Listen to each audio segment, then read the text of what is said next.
Hey guys, நம்ம இன்னைக்கு வேற லெவலான தக்லைஃப் சம்பவங்களை பத்தி தான் பார்க்க போறோம். என் பேரு ஜேகே, நீங்க பார்த்துட்டு இருக்கிறது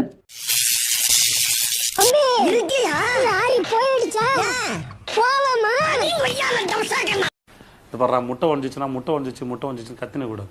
உடஞ்சி முட்டை ஆம்லெட் போட்டோமா சாப்பிட் பண்ணது. இப்போ லைஃப்னு இருந்தால் பிரச்சனை தான் செய்யும். பிரச்சனை பெருசானதான் அடுத்த கட்டத்துக்கு போக முடியும்.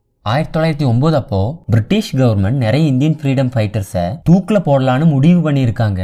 அந்த லிஸ்ட்ல நிறைய பெரிய ஃப்ரீடம் ஃபைட்டர்ஸோட பேரும் இருந்திருக்கு. இதை எதிர்த்து ஒரு இந்தியன் லாயர் அவங்கள காப்பாத்திரணும்னு கோர்ட்ல கேஸ் போட்டு விடுதலை போராட்ட வீரர்கள் சார்பா வாதாடுறாரு. அப்படி வாதாடிட்டு இருக்கும்போது அவரோட ஒரு ஜூனியர் அவர்கிட்ட ஒரு பேப்பர் கொடுக்கறாரு. அதை அவர் படிச்சு பார்த்துட்டு திரும்பவும் வாதாட ஆரம்பிச்சிட்டாரு. அவர் வாதாடி முடிச்சதும் ஜட்ஜ் அவர்கிட்ட உங்க ஜூனியர் கொடுத்த பேப்பர்ல என்ன இருந்துச்சு, ஏதாவது முக்கியமான நியூஸானு கேட்க அதுக்கு அவரு என்னோட வைஃப் இறந்துட்டாங்கன்னு சொல்லியிருக்காரு. இதை கேட்ட அதிர்ச்சியான ஜட்ஜ் இந்த நியூஸ கேட்டதும் ஏன் போகலன்னு கேட்டதுக்கு என் வைஃப் இறந்துட்டாங்க, அவங்கள திருப்பி கொண்டு வர முடியாது, ஆனா நான் இங்க இருந்தாலாவது என் நாட்டுக்காக போராடின வீரர்களை காப்பாத்தலாம்னு சொல்லியிருக்காரு. இதை கேட்ட ஜட்ஜ் தூக்குல போடுறதா இருந்த ஃப்ரீடம் ஃபைட்டர்ஸ் எல்லாத்தையும் ரிலீஸ் பண்றதுக்கு ஜட்ஜ்மெண்ட் கொடுத்துறாரு. அந்த கேஸ வாதாடி வின் பண்ண லாயர் வேற யாரும் இல்ல, இந்தியாவின் இரும்பு மனிதர்னு அழைக்கப்படுற சர்தார் வல்லபாய் பட்டேல் தான்.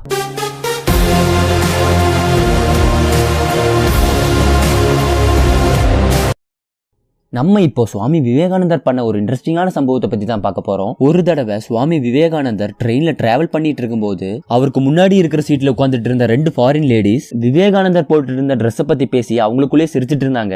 ஆனா விவேகானந்தர் அதை கண்டுக்காம புக்கு படிச்சிட்டு இருந்தாரு. கொஞ்ச நேரத்திலேயே அந்த லேடிஸ் விவேகானந்தர் கட்டியிருந்த காஸ்ட்லியான வாட்சை பாத்துறாங்க. விவேகானந்தர் கிட்ட அந்த லேடிஸ் அந்த வாட்சை எங்க கிட்ட கொடுத்துரு, இல்லனா நீ எங்க கிட்ட தப்பா நடக்க முயற்சி பண்ணேன்னு சொல்லி போலீஸ்ட புடிச்சு கொடுத்துருவேன்னு சொல்லியிருக்காங்க. அப்போ விவேகானந்தர் இடத்துல வேற யாராச்சும் இருந்திருந்தா நமக்கு எதுக்கு வம்புன்னு கண்டிப்பா அவங்க கிட்ட வாட்ச கொடுத்திருப்பாங்க. ஆனா சுவாமி விவேகானந்தர் எதையும் கண்டுக்காத மாதிரி அமைதியா புக்கு படிச்சிட்டு இருந்திருக்காரு. இத பார்த்த அந்த லேடிஸ் நம்ம இவ்வளவு சீரியஸா சொல்லிட்டு இருக்கோம், அவர் அமைதியா புக்கு படிச்சிட்டு இருக்காருன்னு ஒருவேளை இவருக்கு காது ஏக்காதோன்னு நினைச்சு உன் கையில இருக்கிற வாட்சை எங்க கிட்ட கொடுத்துரு, இல்லனா நீ எங்க கிட்ட தப்பா நடக்க முயற்சி பண்ணேன்னு போலீஸ்ட புடிச்சு கொடுத்துருவேன்னு சைகையில சொல்லியிருக்காங்க. இத பார்த்த விவேகானந்தர் எனக்கு காது ஏக்காது, என்ன சொல்றதா இருந்தாலும் அதை ஒரு பேப்பர்ல எழுதி கொடுங்கன்னு அந்த ஃபாரின் லேடிஸ் கிட்ட சைகையில சொல்லியிருக்காரு. சோ அவங்களும் அவங்க சொன்ன மாதிரியே பேப்பர்ல எழுதி விவேகானந்தர்ட்ட கொடுத்திருக்காங்க. இவ்வளவு நேரமும் அமைதியா இருந்த சுவாமி விவேகானந்தர் அவங்க எழுதி கொடுத்த பேப்பரை கையில வாங்கினதும் இப்ப போலீஸ கூப்பிடுங்கன்னு சொல்லியிருக்காரு.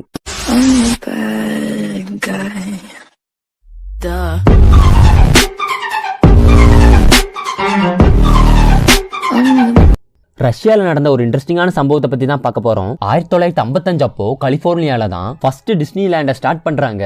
ஆனா இப்போ வேர்ல்டு ஃபுல்லா நிறைய டிஸ்னி லேண்ட்ஸ் இருக்கு, எக்கச்சக்கமா டிஸ்னி பார்க்ஸும் இருக்கு. ஏன் இந்தியால கூட டிஸ்னி லேண்ட் ஓபன் பண்ண பிளான் பண்ணிட்டு இருக்காங்க. ரஷ்யால 2016க்கு முன்னாடி வர அங்க டிஸ்னி லேண்ட் இல்ல, ஆனா 2016 அப்போ ரஷ்யாவே ஒரு டிஸ்னி லேண்ட ஓபன் பண்ணி இருந்திருக்காங்க. அத ரஷ்யாவோட பிரசிடென்டான விளாடிமிர் புட்டின் தான் ஓபன் பண்ணி வச்சிருக்காரு. இதுல என்ன தகுனா புட்டின் டிஸ்னி லேண்ட ஓபன் பண்ணாருன்னு சொல்லும் போதே ஒரு சிலர் யோசிச்சிருப்பீங்க, அந்த டிஸ்னிலேண்ட்ல மத்த டிஸ்னிலேண்ட்ல இருக்கிற மாதிரி பெரிய பெரிய ரைட்ஸோ பெரிய மூவி தியேட்டரோ இல்ல, அது ஒரு மிலிட்டரி டிஸ்னிலேண்ட். எப்படி மத்த டிஸ்னிலேண்ட்ல எல்லாம் மக்கள் போய் அங்க இருக்கிற ரைட்ஸ்ல எல்லாம் விளையாடுறாங்களோ அதே மாதிரி ரஷ்யால இருக்கிற மிலிட்டரி டிஸ்னிலேண்ட்லயும் நார்மல் பீப்புள்ஸ் அங்க வந்து கன்ல இருந்து டேங்க்ஸ் வர யூஸ் பண்ணி பாத்துக்கலாம்.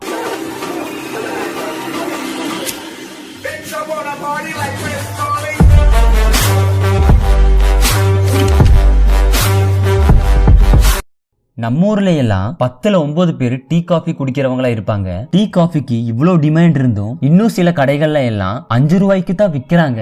அமெரிக்கால பிளாக் யுவோரிங்கிற ஒரு காஃபி ரொம்பவே ஃபேமஸான காஃபியும் அதே சமயம் ரொம்பவே காஸ்ட்லியான காஃபியும் கூட. அந்த காஃபியை தயாரிக்கிறதுக்கான காஃபி பீன்ஸை அமெரிக்கா தாய்லாந்துல இருந்து இம்போர்ட் பண்றாங்க. அந்த காஃபி ரொம்ப காஸ்ட்லியா இருந்தும் கூட அந்த காஃபியோட டேஸ்டுக்காக நிறைய பேர் விரும்பி குடிக்கிறாங்க.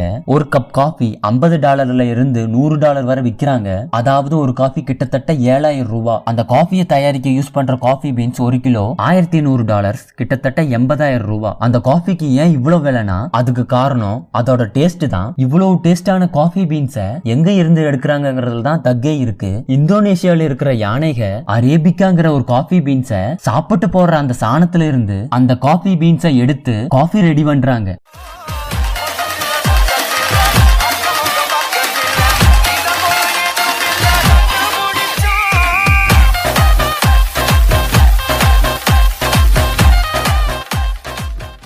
1934 அப்போ ஹிட்லர் ஜெர்மனியோட பிரசிடென்ட் ஆயிடுறாரு.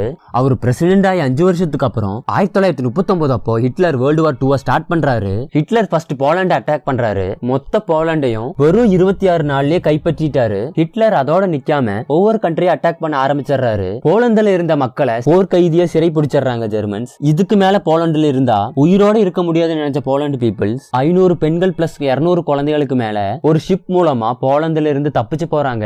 ஏதாவது ஒரு நாடு நமக்கு அடைக்கலம் கொடுக்கும்னு அவங்க ஜேர்னியை ஸ்டார்ட் பண்ணிருக்காங்க. எந்த ஜெர்மன்ஸ் கண்ணிலையும் படாம யூரோப்பியன் கண்ட்ரிஸ்க்கு போயிருக்காங்க. ஆனா ஒரு யூரோப்பியன் கண்ட்ரி கூட அந்த ஷிப்ல இருந்தவங்களுக்கு அவங்க நாட்டுல அடைக்கலம் கொடுக்கல. அங்க இருந்து அவங்கள உடனே கிளம்ப சொல்லிட்டாங்க. அதுக்கப்புறம் அந்த ஷிப் ஜெர்மன்ஸ்ட சிக்காம ரொம்ப தூரம் டிராவல் பண்ணி ஈரான் போயிருக்கு. ஆனா ஈரானும் ஹிட்லருக்கு பயந்து அவங்கள திருப்பி அனுப்பி இருக்காங்க. அந்த ஷிப் அங்கிருந்தும் கிளம்பி போற வழியெல்லாம் ஹெல்ப் கேட்டிருக்காங்க. ஆனா யாரும் ஹெல்ப் பண்ணல. எப்படியோ ஒரு வழியா அந்த ஷிப் இந்தியாவுக்கு வந்துருது. அப்போ இந்தியாவை ரூல் பண்ணிட்டு இருந்த பிரிட்டிஷ் கவர்மெண்ட் அந்த ஷிப்பை பாம்பேல நிறுத்த கூட பர்மிஷன் கொடுக்கல. அப்படியே கிளம்ப சொல்லிட்டாங்க. கிட்டத்தட்ட உலகத்துல இருந்த எல்லா நாடுகளும் அந்த ஷிப்ல இருந்த போலண்ட் மக்களை கைவிட்டுட்டாங்க. ஆனா அந்த ஷிப்பை பத்தி கேள்விப்பட்ட ஜாம்நகர் மகாராஜாவான திக் விஜய் சிங் அந்த ஷிப்பை ஜாம்நகருக்குள்ள அலோவ் பண்ணி அந்த ஷிப்ல இருந்த எல்லாத்துக்கும் சாப்பாடு கொடுத்ததோட இல்லாம அவங்கள எல்லாத்தையும் ஜாம்நகரத்திலே தங்க வச்சாரு. அந்த ஷிப்ல இருந்த எல்லா குழந்தைகளையும் படிக்கவும் வச்சிருக்காரு. அதுவும் 1 வருஷம் 2 வருஷம் இல்ல, கிட்டத்தட்ட 9 வருஷமா அந்த குழந்தைகளை படிக்க வச்சிருக்காரு. அதுவும் போர் முடியற வர அவங்கள சேஃபா வச்சிருந்திருக்காரு. உலகமே ஹிட்லரை பார்த்து பயந்தப்போ ஹிட்லருக்கு பயப்படாம போலண்ட் மக்களுக்கு ஹெல்ப் பண்ண ஒரே ஒருத்தர் மன்னர் திக்விஜய் சிங் தான்.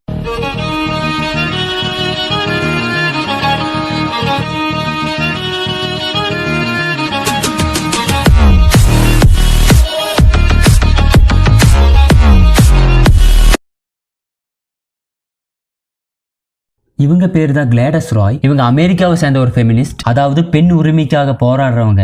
ராய் பண்ண ஒரு சம்பவத்தை பத்தி தான் பார்க்க போறோம். இப்ப இருக்கிற ஒரு சில ஃபெமினிஸ்ட் எல்லாம் ஃபெமினிசம்கான மீனிங்கே மாத்திட்டாங்க. விமன்ஸோட ப்ராப்ளம்ஸ்க்காக வாய்ஸ் கொடுக்குறாங்களோ இல்லையோ, மென்ஸ் பண்ற எல்லாத்தையும் நாங்களும் பண்ணுவோம்னு சொல்ல ஆரம்பிச்சிட்டாங்க. அது நல்லதா கெட்டதான்னு பாக்குறது இல்ல. ஆனா ராய் அந்த மாதிரி இல்ல. உமன்ஸ் எல்லா ப்ரொஃபஷன்லயும் இருக்கணும் சொல்லி வாய்ஸ் கொடுத்திருக்காங்க. அவங்க அதுக்கு வாய்ஸ் கொடுத்ததோட நிறுத்தாம அதுக்கு ஒரு எக்ஸாம்பிளாவும் இருந்து காமிச்சிருக்காங்க. ராய் அந்த டைம்ல ஆம்பளைங்க மட்டுமே விளையாண்டு நிறைய கேம்ஸ்ல பார்ட்டிசிபேட் பண்ணி அதுல நிறைய ரெக்கார்டும் கிரியேட் பண்ணிருக்காங்க. அது மட்டும் இல்லாம ஆம்பளைங்க மட்டும்தான் பிளேன் ஓட்டணுங்கிற எழுதப்படாத ரூலை உடைச்சு லைசன்ஸ் வாங்கி பிளேனையும் ஓட்டுனதோட மட்டும் இல்லாம அந்த பிளேன்ல நிறைய ஸ்டண்டும் பண்ணி இருந்திருக்காங்க. 1925 அப்போ ராய் ஒரு வேர்ல்ட் ரெக்கார்ட் பண்ணி இருந்திருக்காங்க. ஐவன் அங்கர்ங்கிற ஒருத்தர் கூட டென்னிஸ் பிளே பண்ணி வேர்ல்ட் ரெக்கார்ட் கிரியேட் பண்ணி இருந்திருக்காங்க. டென்னிஸ் விளையாண்டு ரெக்கார்ட் பண்றதெல்லாம் ஒரு விஷயமானு நீங்க நினைக்கலாம். ராய் டென்னிஸ் விளையாண்டது ரெக்கார்ட் இல்ல, எங்க வச்சு விளையாண்டாங்கிறதுல தான் தக்கே இருக்கு. 1000 feet ஹைட்ல பறக்கிற பிளேன் விங்ஸ்ல நின்னு விளையாண்டு இருக்காங்க ராய். தலைவர் திமிங்கலம் தானோ 6 கடல் சேரும் அந்த இடத்தில் இத பாட்டு விட்டு உழுவ